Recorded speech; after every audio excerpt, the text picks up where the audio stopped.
Harry Kane scored twice in the first half as England eventually saw off Croatia 4-2 to launch their World Cup assault in Texas. Jude Bellingham immediately after half-time and substitute Marcus Rashford with 5 minutes to go ensured a winning start for Thomas Tuchel's side after Croatia had fought back to level at 2-2 in Wednesday's game.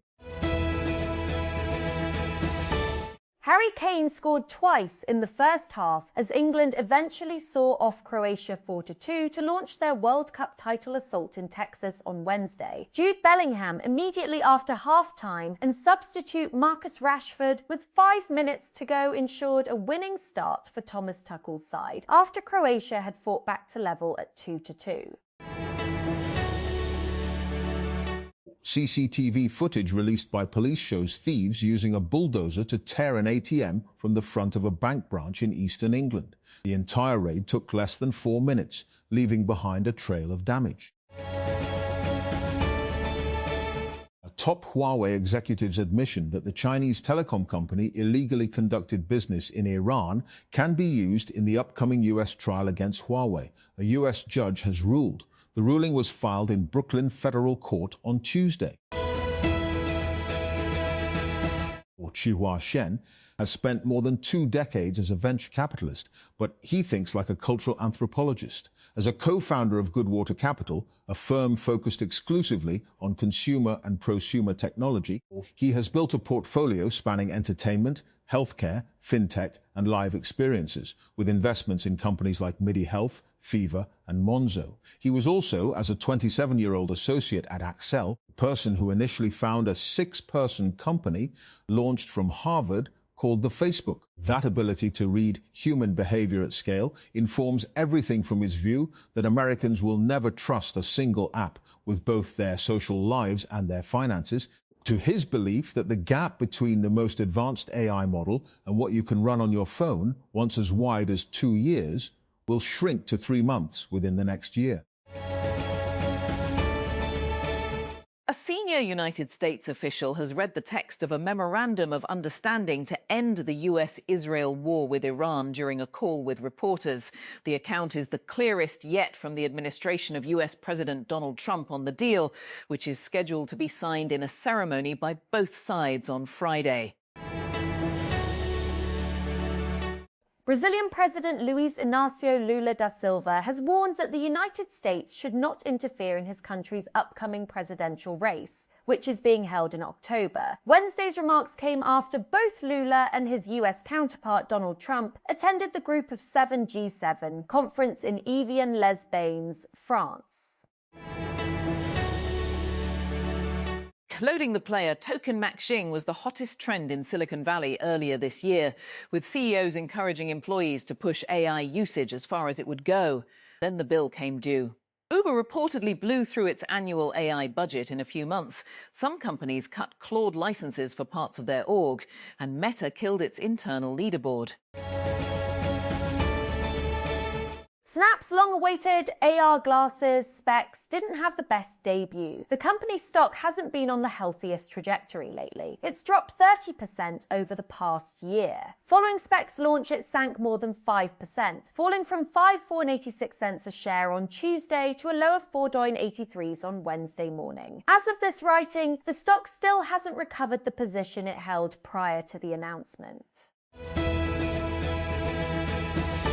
Former Sequoia Capsule managing partner Roelof Botha is joining SpaceX's board of directors less than a week after the company went public in the largest IPO ever. SpaceX announced the appointment in a filing with the Securities and Exchange Commission on Wednesday. It said Botha was appointed to fill the existing vacancy on the board and that he will serve until SpaceX's next annual shareholder meeting. He will also join the SpaceX board's audit committee. Botha didn't immediately respond to a request for comment.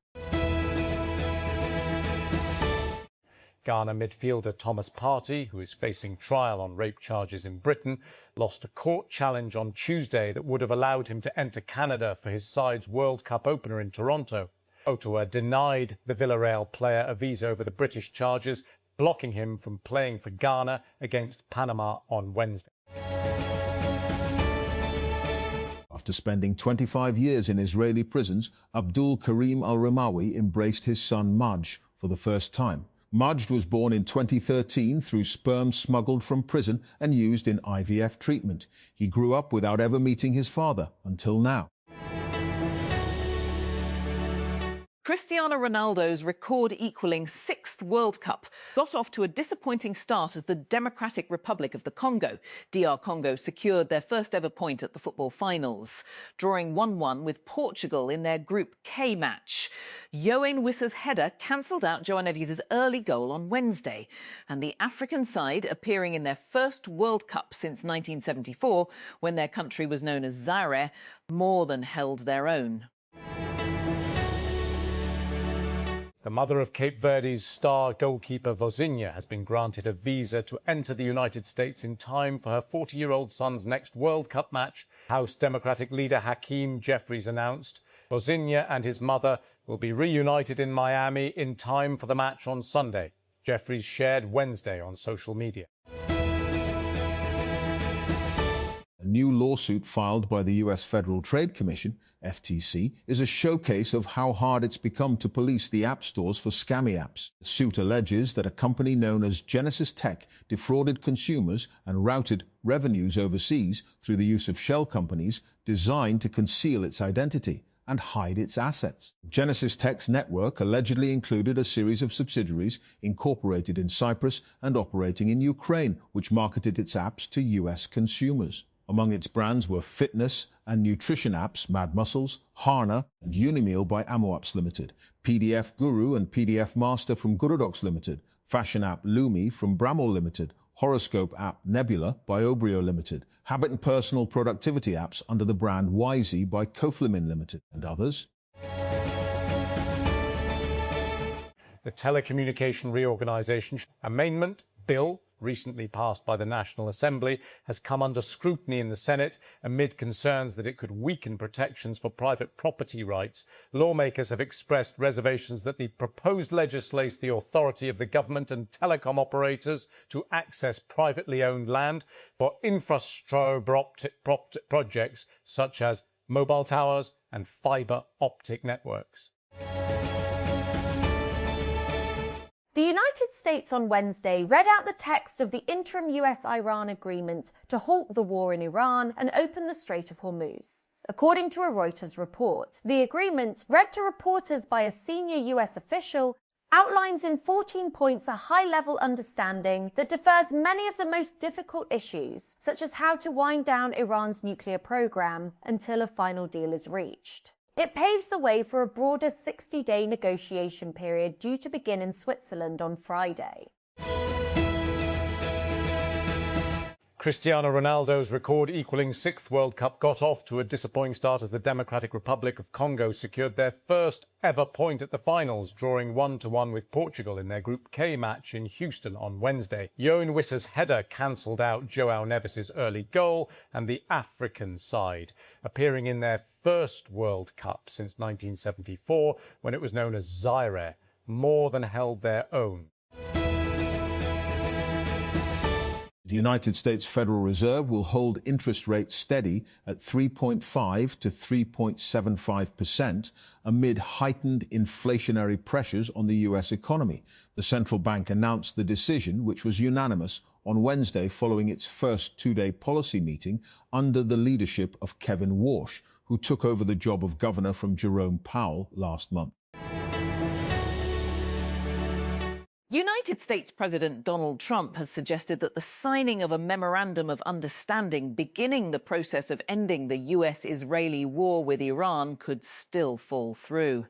Speaking to reporters from the Group of Seven G7 summit in Evian, France on Wednesday, Trump was non-committal when asked how confident he was that the signing planned for Friday would proceed.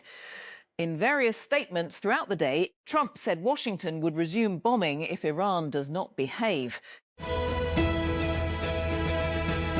Ukraine's bid to join the European Union, EU, received a boost this week. Accession negotiations finally kicked off, and Ukraine is hoping that will provide some security guarantees as the war with Russia drags on.